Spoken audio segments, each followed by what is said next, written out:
Welcome, everybody out there to Don't Pick This podcast that has some of the best media to start or continue your divorce recovery for men over 40. We enlist guests with special superpowers, and we have one today. He's back for a second time. Whoop, whoop.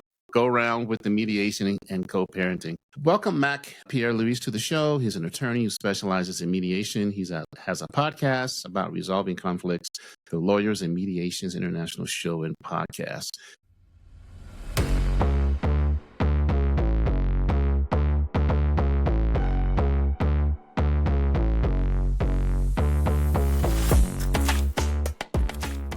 Welcome to the Don't Pick the Scab podcast with the premise of connecting men over 40 with the tools and community to thrive in their divorce recovery either before, during, or after a divorce. So tell a little bit about yourself, Mac, and we'll go from there. Yes, sir. Good to see you again. I guess I was going to say good to have you again because I always do that at my own podcast. However, anyway, my name is Mac Pierre-Louis. I'm a lawyer, a mediator. I'm licensed to practice law in Florida and Texas. And so I like to say that I work between both states, although I'm predominantly in Houston, where I'm at right now. And I'm the host of the Lawyers and Mediators International podcast, where we talk law and conflict resolution. I've been licensed in 2009 as an attorney, but over the years, one thing I love to do is help people resolve their differences and make peace. Sometimes maybe holding their nose to make peace, but not going to court and taking risks in front of a judge. And so that's what I'm passionate about these days. And I'm glad to be on to talk more with you about conflict and how to resolve disputes. Yeah, what we talked about before we hit the record, we were talking about going back to revisit a case and see what happens. So speak to that. Things happen, circumstances change, people change, kids grow up. What happens with that? Yeah, so we call these modifications. A lot of times parties do a court order either by agreement or because the court makes it happen. And situations change, like you said. And we call that in my state a material and substantial change in circumstance. It's a legal term to mean basically something that's happened that was beyond people's control, that nobody could foresee, that then changes people's plans. And what they thought was going to happen doesn't continue. So they have a right to go back to court and modify the court order. And a lot of times you could try to change child support. You could sometimes change possession and access, like visitation. You could try to change custody or conservatorship, as we have in our state. And it all depends. And the example we were given was the common situation that happens when a child turns 12. In our state, for example, once a child turns 12, they do have a right in a custody case to speak to the judge and give their opinion. Wow. They don't get to make a decision. People always think that. There's a myth. They don't get to make a decision, but they can speak to the court and say, look, I want to be with dad, or I want to be with mom. And most of the time, I would say the court does take that child's voice into consideration and give them what they want. Obviously, the court could disagree with the child. Sometimes they'll have the child get a court-appointed attorney like an amicus, and that person will help the court make a decision. But the example I was giving was this scenario where you have a dad waiting by the calendar when the child is 11 years old, waiting for the child to turn 12. Before they go back to court to try to ask the court for custody. And this is the warning I sometimes have given to moms who are my clients, because I represent moms and dads. I might tell mom, hey, look, you don't dish it out too much on this guy, because one day, if that child wants to go live with them, you might have the exact same problem in reverse. And I've seen it happen. And people just need to be cautious and be a little nicer to each other and try to look for the child's best interest and not their own. Yeah. How often do you find out that it's about the money instead of the benefit of the child? 50%, 70%? What do you think? So it's a good question. I've said before that when I'm at a mediation and I'm doing caucus mediation, let's say I have mom in one room, dad in another room, they don't see each other, and I'm going back and forth and doing the whole shuttle diplomacy thing.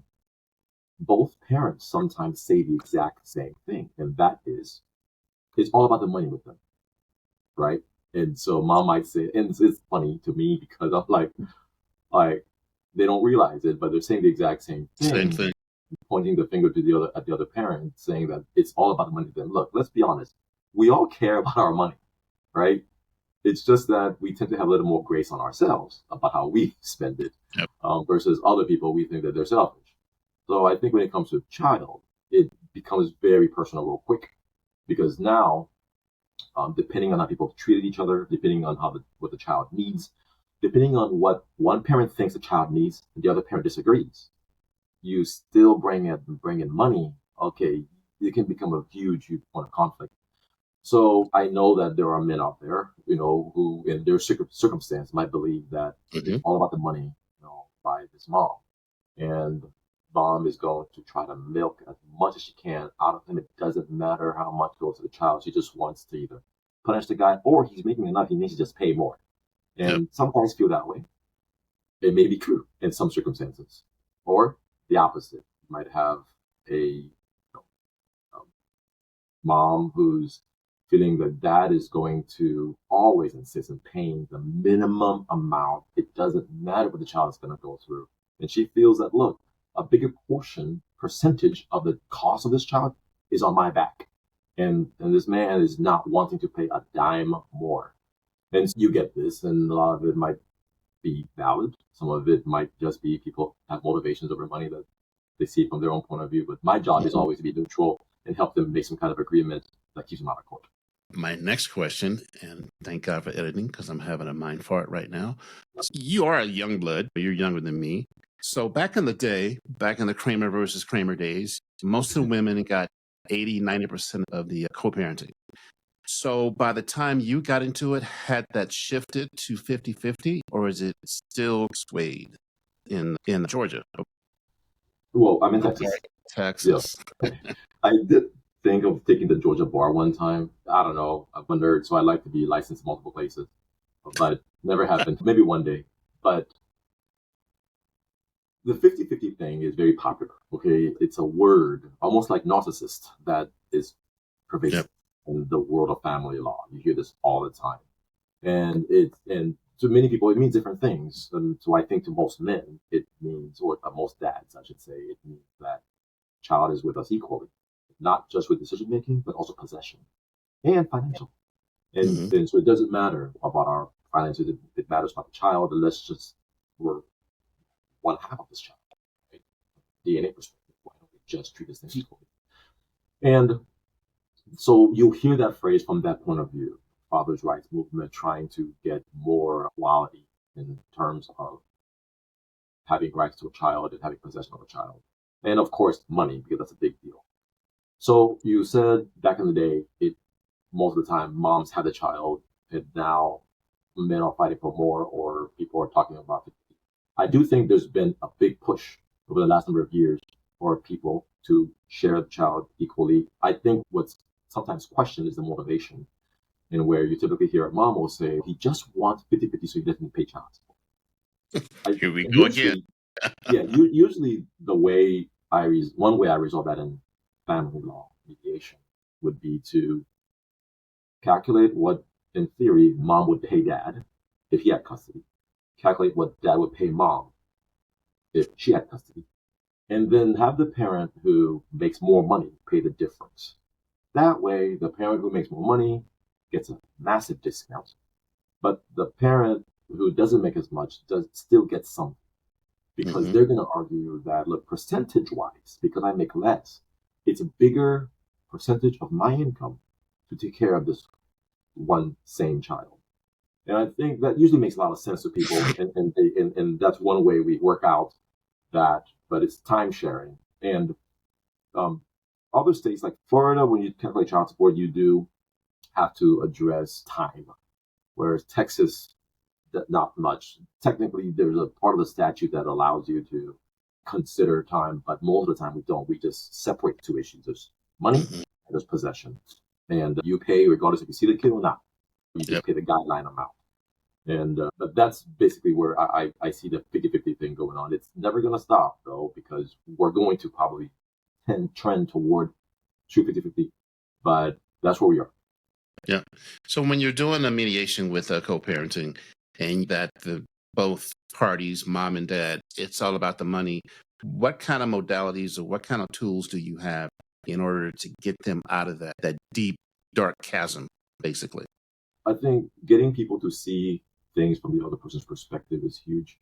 Mediation and conflict resolution will talk a lot about your brain and how human beings operate when they are in fight or flight mode or when they fear. And we have this phrase called amygdala hijacking. Amygdala hijacking. I think I might have mentioned it before, but basically the idea that when we are emotionally high, our amygdala gets hijacked, and we make decisions that for our own purposes of self-preservation or whatever flight, we will make decisions that are not based on reason. But when we calm down, think reasonably, we get other perspectives, and the mediator can help with that, and we get reason and rationales as to why the other person feels that way.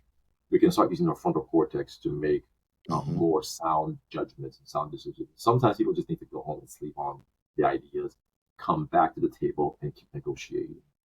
But when it comes to people being in their dark place and they have their fists pounding the table and they're saying words like X, Y, Z, period. That's the one I hate hearing. When people end the sentence and the position with the word period. Or they threaten to leave the mediation because unless they get their way on something. You have to find ways, when you talk about tools, to keep the person there. Validating the person's experience, making sure that they feel heard, getting them to feel like somebody's actually listening to them. That's huge. So helping people get the perspective of the other side in a way that's not going to trigger them. And then validating their own position so that they feel like their point of view is being factored in to the decision making. That's how you do it. Versus the traditional way of you go to the courtroom and the judge just does what they're gonna do. Throw the dice, baby. Exactly. Throw the dice. And the judge does it, and it's force, it's fiat, and the court has the power to rule. And I've been in enough courtrooms where once the judge rules and one parent stands up upset about the results, that bailiff will walk over so fast and kick you out of the courtroom because the court doesn't have time to hear this. This is not a debate. Yeah, this is a done deal. Boom. Yeah, that's it. So don't take that risk.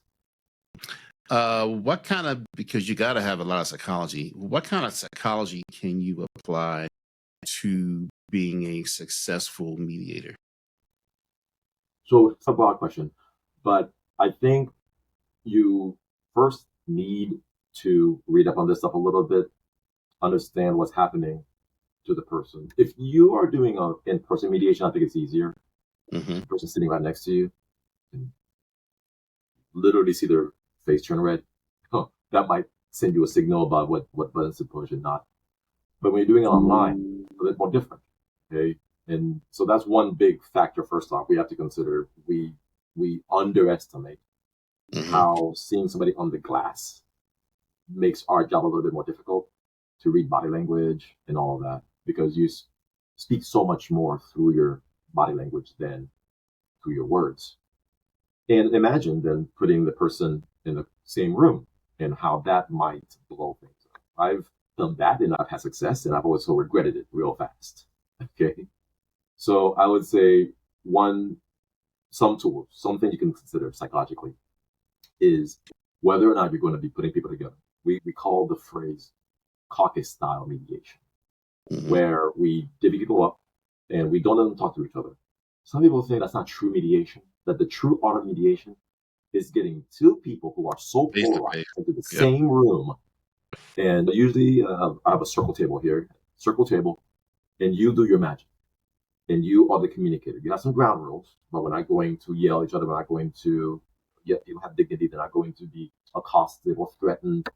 This is confidential, so get things off your chest because it's not going to leave the room. But that's a big job.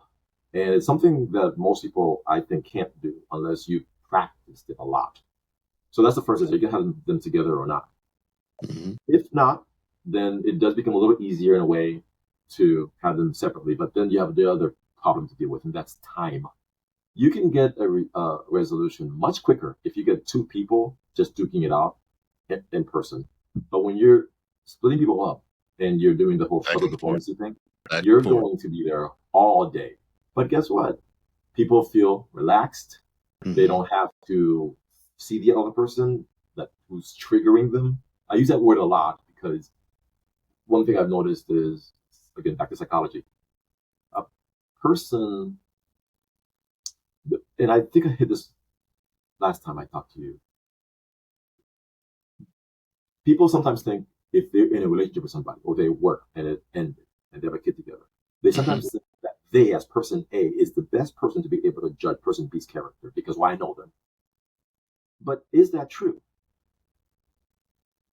Because other people know them and they may disagree with you, like their parents, for example. Okay? And because people think because I was with them, I know them, that person then feels justified to put down a whole list of grievances and things that the person did wrong, and the person can be trusted with child or whatever. And then when the N word, narcissist, comes out, right? That's usually from the person. And so the reason I give that as an example, and I'm like, is it really the best way to do it to use somebody who's not objective, to judge somebody, to basically diagnose somebody else with a mental illness of narcissism? Some people say, yes, I'm the one because they hurt me, or I'm the one because I've seen them in their secret life, privately, in what they do. But that's the thing, we gotta step back. That's not always the best case. Oftentimes we need third persons, neutrals, doctors. Let a clinician do that, okay? Because you might be biased. You might have your blinders on and know what you don't even realize. We all do. And I think that's the first step of coming to reality, is acknowledging, look, you might not be the best person to be the one to diagnose somebody else. So when it comes to the mediation table, the mediator plays an important role of trying to reframe things and helping the person who's accusing to see things from a different perspective. And that's very much needed. That's why you're unable to resolve your own conflict yourself, because of the emotional component of it. And it triggers all of us. Yeah. How do you meander through all that fluff? Because it sounds like that the mediation starts with just fluff, stuff that doesn't matter. How do you get to the crux of it?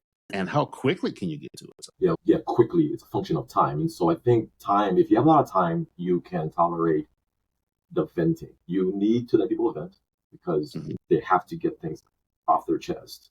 Completely normal, completely human. I don't fault people for wanting to tell me things, even things that at first blush might not be considered relevant, but to them it's relevant.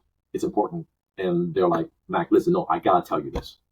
And I want to listen. I want to hear what the person has to say so that I can get why they're reasoning a certain way and how they get there. It helps me because when I go to the other room and I'm talking to the other parent, I always want to give a rationale as to why an offer is being made. Because if people get a rationale on the steps somebody took logically to get to a conclusion and why their position is this and why they're so strict on this, then it's easier to accept. But if you just say, he wants this or she wants that, much more difficult. People then think their motives must be nefarious. They're just doing to hurt me.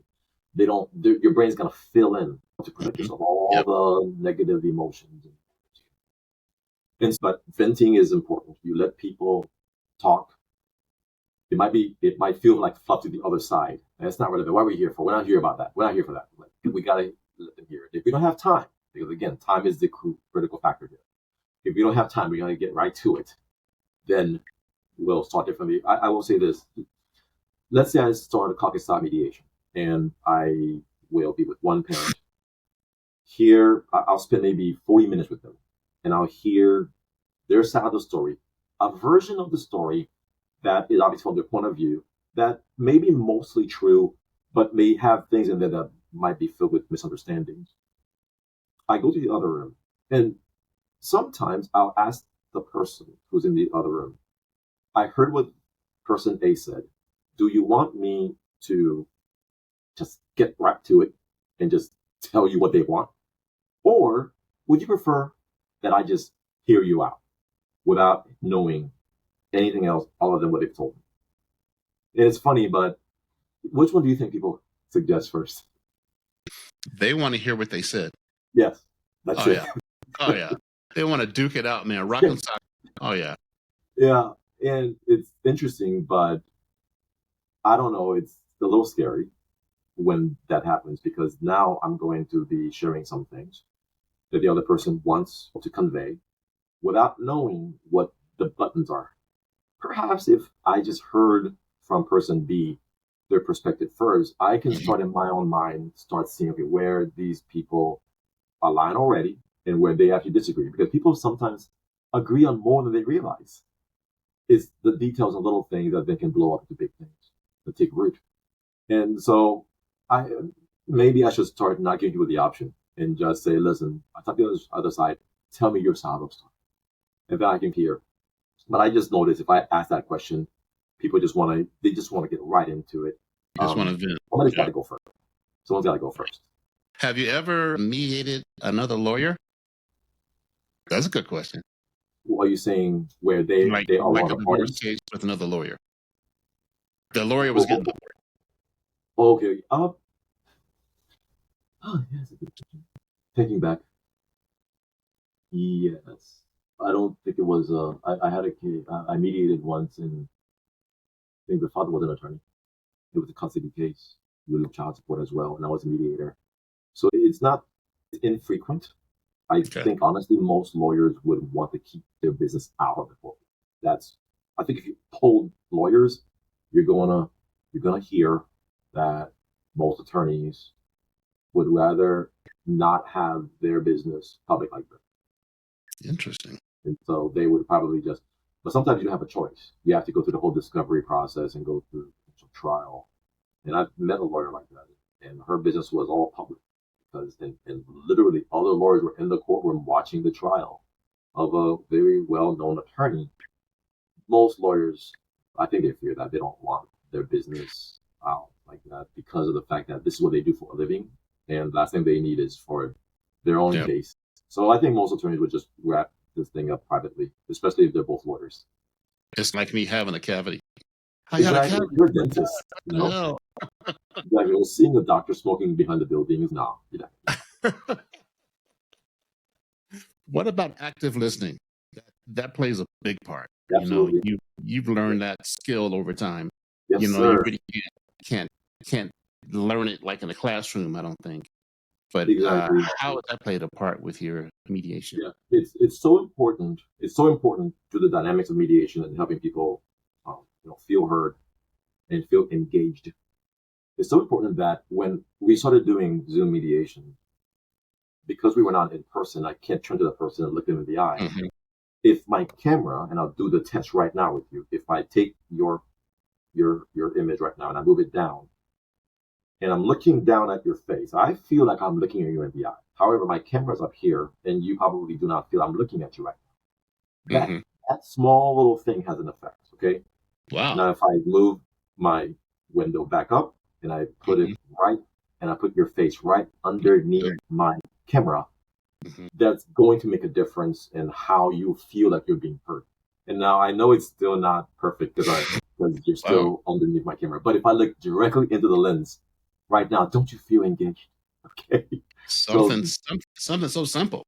Yeah, exactly. It is. And I actually purchased from Amazon a small little camera that has a suction cup in the back that I stick on my monitor so I can make sure it's centered. Small little thing, but is that important to mediation and the need for people to feel like you're listening. I've had a mediator. I write about this in my book. I wrote a book called The 5-Step Online Mediation Practice, where we basically talk about making sure you use technology in a way that's powerful to engage people. And in the book, I give the example of a mediation I went to years ago. I represented the father in a child support case. And people should know the reason I talk about child support a lot is because I used to work for the Attorney General Child Support Division for 5 years before I went into my own practice. But anyway, I was at a mediation, and the mediator was basically the entire time looking at his second monitor over here. And he would talk to us like this. I remember the feeling, like my client and I are on Zoom together. Look at me, dude. Exactly. And so you're naturally going to feel like this guy's not listening to me. But it's something so simple, but that mediation didn't last very long. It fell apart. I think there was a lot of frustration. The person wasn't using technology the way it should be. These were the early days of the pandemic. It was Zoom. So I'll give grace that the person, the individual, was not too keen on how to use some of these tools. However, it makes a difference. If you're going to be doing this business, then know the technology and make sure you're using it effectively. Oh, definitely. How does boundaries play a part of mediation? Yeah. So the other day, I was interviewing a mediator. Well, she's not a mediator. She's a foster care parent who's talking about co-parenting disputes. And one thing she says is that boundaries is connected to self-respect. Okay. The reason you create boundaries is because you respect yourself enough to say this and this can happen, this cannot. Right. And so one of her boundaries is that she will not be cussed at. Okay. It's a red line for her. And so when she's dealing with her children, stepchildren, or anybody, any human being, whether it's a heated topic, passionate debate, whatever it is, she's not going to cut. It's fair. If people understand that line is something you will not tolerate and it's made clear to them, but they cross it, then there has to be a consequence. Okay. It started affecting my own thought process about boundaries and what it means. I went through the book Boundaries book some years back, and I did the audiobook actually. I'm sure I heard about it on NPR years ago. But it gives a lot of good points in why boundaries are important. And especially in co-parenting and dealing with children or kids who are not yours biologically. But you have to, for yourself, learn how to set proper boundaries. If you're coming to mediation, I would say I wouldn't use the word boundaries, I would use the word red lines, where here's the thing you're down a hill for, and here's the things that you're willing to negotiate. Okay. So that's how I divvy it up in my head. But when it comes to boundaries, again, it's a personal thing. All of us need to make sure that we are instilling good boundaries for ourselves, to make sure that we're not being taken advantage of, to make sure that we're not being abused, to make sure that we can keep our sanity. For example, one of my own personal boundaries, just to speak about it, is I have a problem with saying no. I just wouldn't say no. People would ask me, I would say yes. I was always yes. Like, I remember, you know how burnt out you'll get after you say yes to everybody? There's nothing left. And then you end up hurting people because you lash at them and all that. So I think that was something I had to learn, was say, look, I have too much on my plate. I'm sorry, but I can't add more. And it needs to be clear. If you make sure that boundary is clear and known to other people, less likely you're going to hurt their feelings by accident. More likely they're going to respect it and not push against it. People will respect boundaries if they know it. A lot of times people don't know it, and then you end up lashing back, and it's not fair to them. So we all need to do it. But I think saying no is a big thing. I think especially to moms. Oh, God, yeah. In my co-parenting and in my divorce and my communication, because I think I told you that our divorce was very brutal. And I had 3 no's. I had no with the explanation. I had no with that's not going to work for me today, but thanks for asking. And I had a no that was a mic drop. Boom. No explanation. None. So I used to rotate those no's, and I learned to figure out which one worked for me. So yeah, that was interesting. My kids, my men have about a half-hour attention span, but man, that was fun. God, I really appreciate you coming back and doing it again. And oh yeah, my last question. So I think we talked this before, but that my men have a hard time not being able to control what happens at the ex's house. That's huge with my men. Huge. And how can they? And they really can't factor that into a mediation because the two households are separate. How can you speak to them and say, hey guys, you got to let it go because you can't control it? Yeah, I think the need to control really is a need to protect, right? You want to make sure that you keep protected when they're not with you. If things are happening in the other parent's home that are dangerous to a child or unsafe, obviously you got to get the authorities involved, the police, child protection services, and all of that. Maybe ask for a welfare check and go make sure things are okay. But just make sure that you have evidence that's credible. Don't just call the police on people like that. It's gonna backfire. Too many people will start a CPS report that then comes back, says nothing happened, and it just backfires. So you gotta make sure that if something is happening to a child in the other person's home, that you address it properly. But back to this. Yeah. Say it and again. then if not, you gotta let it go. Yeah, exactly. Back to that. If you are dealing with the other person has moved on and they're doing certain things and their parenting style does not jive with yours. Okay, you disagree with how they are raising the child. Sometimes, here's one common one: mom is letting the child, the girl, the teenager, dress in a certain way. That's Yeah. very provocative. That's come up multiple times over the years, okay, in my office. And so, how do we address that? Can we address it in mediation? Sure, we can put injunctions into court orders that says neither parent is allowed to do this. So whenever I tell people, hey, have you ever heard of an injunction? What's that? An injunction is basically something that's not allowed to happen. Okay, Mhm. you could put injunctions about anything. Whether or not they're going to be enforceable in court is a different discussion. But for example, an injunction against the child not having their own bed, just neither parent's allowed to do that. An injunction against letting the child play with phones after 11 p.m. If it's mutual, neither parent, they're both agreeing, neither parent is going to let that happen. An injunction against drinking with a child and while you're in possession, or up to 12 hours before you get the child back home. Wow. Okay? Interesting. Many parents agree. That's a very common one, actually. Especially because the truth is, most parents who accuse the other one of drug use or alcohol had the same problem because they were doing it together. That's just my thing. I've seen it happen a lot. But you can put injunctions as long as you're willing to say it applies to you as well. Maybe that's the way to go around it and quote unquote have some say about what happened in the other parent's home. You both are agreeing. Here are some rules we're both going to comply with. An injunction against talking to the child about y'all in the case. An injunction against talking bad about the other parent in front of the child while in your home. An injunction Seriously. against spanking the child or disciplining the child. The list goes on and on. So I Man. sometimes tell people, think of everything you could possibly want to stop happening. And then let me go Wow. to the other room and present it. And then they'll probably take a bunch of things out. But sometimes it works out. All right, Mac, I appreciate it, man. It's always a pleasure talking to you. Never a dull moment. Thanks for Absolutely. presenting mediation and co-parenting. Tell the people out there how to find you. Yes, so MacPierre.com is the best place to go for everything. But I'm also creator of instantmediators.com. We have mediators who can be contacted to help you resolve your situation. I'm on there as well. So that's instantmediators.com. And I'm on social media, just my name, at Mac Pierre-Louis. All right, sir. Hold on the line. Let's go ahead and sign up. But everybody have a good day, and we appreciate it.